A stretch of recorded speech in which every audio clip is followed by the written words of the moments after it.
σήμερα painkiller. Θα χρειαστούμε πάγο, λευκό ρούμι, χυμό ανανά, χυμό πορτοκάλι, κρέμα καρύδας, πάρα πολύ καλό ανακάτεμα,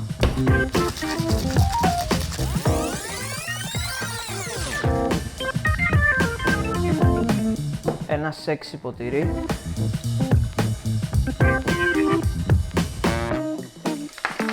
όλα τα παγάκια απ' έξω, έξτρα πάγο, μαρασκίνο, θα τρίψουμε λίγο μοσχοκάριδο και απολαμβάνουμε.